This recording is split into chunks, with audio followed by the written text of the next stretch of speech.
Salut la compagnie, comment ça va vous? Moi ça va très bien. Aujourd'hui on se retrouve pour un nouvel épisode de la Minute Test et on va parler de ceci. Ceci c'est le Aimo stabilisateur, ça sert à faire des plans smooth comme on dit dans le jargon. Et ça fait 3 ans que je l'ai et je n'ai toujours pas fait de vidéo dessus, alors on va voir ce qu'il a dans le ventre. C'est parti!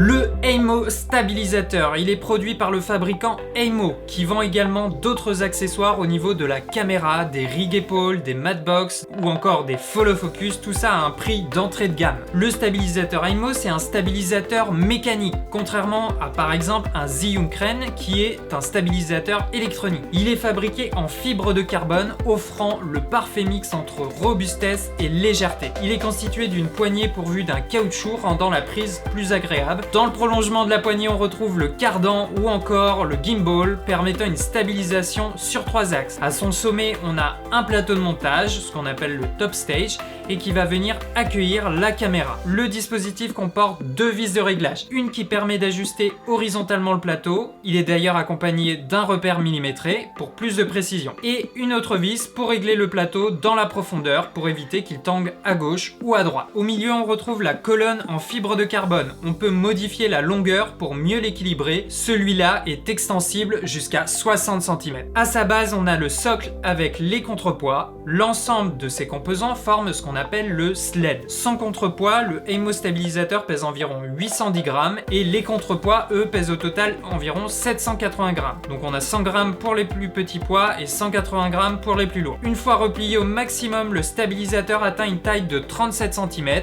Il y a également un sac de rangement. Allez, maintenant on passe à la pratique. Quand vous avez un stabilisateur mécanique entre les mains, il faut pas se jeter directement dans l'action. Bah non, parce que vous allez sauter des étapes. Avoir un stabilisateur, ça veut pas dire qu'il suffit d'y mettre la caméra et ça y est, le plan sera stabilisé. Non, d'abord il va falloir préparer la stabilisation, il va falloir le faire manuellement à chaque fois que tu vas changer de caméra, que tu vas changer d'objectif ou encore que tu rajoutes ou enlèves des accessoires sur ta caméra. Alors, comment préparer et stabiliser un stabilisateur par rapport à une caméra? Je vous conseille d'abord, pour plus de facilité, de trouver un petit support. Moi là je vais prendre un simple pied de projecteur où vous venez poser votre stabilisateur par le trou qui se trouve au niveau de la poignée. Déjà vous n'allez pas épuiser votre bras à tenir le stead pendant la préparation et au moins vous êtes sûr qu'il n'y a pas d'élément parasite qui vient perturber entre guillemets l'équilibre du stead, et quand il est bien posé sur un support, il y a uniquement la gravité qui rentre en compte. Alors on va commencer à mettre la caméra sur le stabilisateur, il n'y a rien de compliqué. Pour ce faire, c'est très simple, vous dévissez le petit plateau, vous enlevez la petite plaque de montage, vous avez votre vis 1/4 ou 3/4 selon les embouts de votre caméra ou de votre plateau rapide. Donc là je vais venir y mettre le plateau rapide avec au-dessus ma caméra. Alors la première étape, une fois que vous avez positionné la caméra, vous lâchez le tout et vous regardez si déjà la caméra reste en haut ou si elle tombe en bas. Si elle tombe en bas, ça veut dire qu'évidemment il y a plus de poids au-dessus et moins de poids en bas. Dans ce cas, vous avez plusieurs possibilités. Vous pouvez par exemple rajouter des poids à la base. Là je n'ai que un poids de 100 grammes de chaque côté, je peux encore en rajouter. Là je vais pas le faire, mais je vais plutôt augmenter la taille de mon sled. Si c'est suffisant, la caméra va revenir en haut. Si ce n'est pas le cas, eh bien je vous conseille de rajouter des poids. Une fois que ça c'est fait, l'étape suivante, c'est ce qu'on appelle l'équilibrage statique. L'objectif, c'est de conserver la colonne bien droite par rapport au sol. Là, pour ce faire, l'équilibrage va se faire directement au niveau du plateau. Je vous rappelle, on a 2 vis, une pour avancer la caméra devant ou derrière et une pour la régler horizontalement. N'hésitez pas à vous y reprendre plusieurs fois jusqu'à temps que le stabilisateur soit parfaitement droit. Ensuite, on va procéder au drop time ou temps de chute. C'est le temps que va mettre ton Steadicam incliné à 90 degrés, donc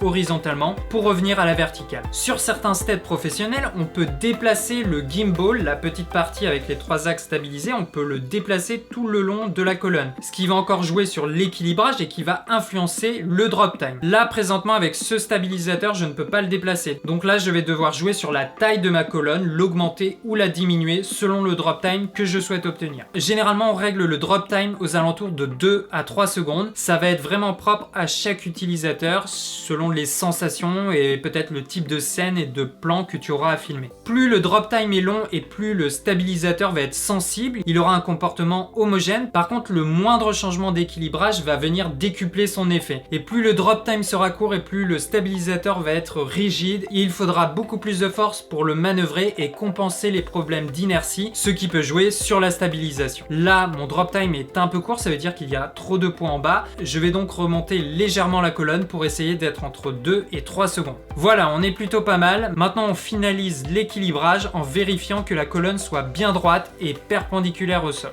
Là, on est évidemment sur la dernière étape de la stabilisation, donc il faut être vraiment très précis, y aller millimètre par millimètre. Avec un Steadicam comme celui-ci, tu peux faire des travelling avant, ça te permet d'avoir une stabilisation qui n'est pas possible quand tu filmes à main levée. Tu peux faire également un travelling arrière, tu peux faire un travelling latéral, ou même un panneau haut bas ou bas haut tout en effectuant un travelling. Là, je vais même demander à mon sujet de courir pour voir si j'arrive à le suivre. Voilà, donc là on sent un peu quand même les déséquilibres, il faut un peu d'entraînement, mais tout de même quand on le compare avec un plan à main levée, la comparaison est flagrante et l'effet et la sensation du mouvement est totalement différent. On peut même faire un travelling circulaire, c'est-à-dire tout simplement faire un 360 autour de notre sujet. Mais là encore, je vous souhaite bon courage pour qu'il soit bien stabilisé. Voilà, maintenant on passe à la dernière partie qui va être mon avis sur le Aimo stabilisateur. Et bien, encore une fois, j'en suis plutôt content. Je l'avais eu aux alentours de 90 €, mais je crois que maintenant il y a des promos quasiment en permanence dessus et tu peux le trouver aux alentours de 70 €. C'est certes un petit prix, mais moi ce que j'adore avec ce genre de stabilisateur, c'est que c'est un stabilisateur mécanique, c'est du manuel, il faut de l'entraînement et de la pratique pour réussir à avoir le meilleur plan. Et encore une fois, tout ne tombe pas entre les mains. Aujourd'hui, on est dans l'ère de l'électronique, on a plein de gadgets où il suffit d'appuyer sur un bouton pour que ça panote à droite, que ça panote à gauche. Et pourquoi pas, ça fait des plans très jolis avec un truc qui tient dans la main et c'était impossible encore il y a quelques années. Mais malgré tout, j'ai toujours une préférence pour tout ce qui demande de la pratique et du manuel. Donc voilà, dans l'ensemble, bien content de cet engin, il faut bien prendre le temps de le stabiliser, évidemment c'est très important, sinon vous aurez beau à essayer de le faire le plus fluidement possible, ça marchera pas tout simplement parce qu'il sera pas stabilisé. Et puis voilà, après côté design, il est quand même beau, t'as pas non plus l'impression d'avoir un jouet entre les mains, donc ça c'est une chose très importante. Donc voilà, pour une première prise en main, si t'es un peu limité côté budget, et bien ça c'est vraiment intéressant, tu vas pouvoir t'entraîner et tout de même avoir des résultats, et pourquoi pas plus tard passer sur le modèle au-dessus. Donc voilà, bilan, si tu cherches à faire des mouvements de travelling sans rail, tout en gardant la stabilité, si tu fais des courts-métrages ou que tu veux filmer des activités sportives, eh bien je te recommande vivement cet accessoire. Voilà, comme d'habitude, les liens sont dans la description, n'hésitez pas à donner votre avis dans les commentaires, de continuer de partager la chaîne, ou encore me suivre sur les réseaux sociaux comme Twitter, Instagram, Facebook, tous les liens sont dans la description. En attendant, n'oubliez pas que le secret, c'est la pratique. Ciao les artistes!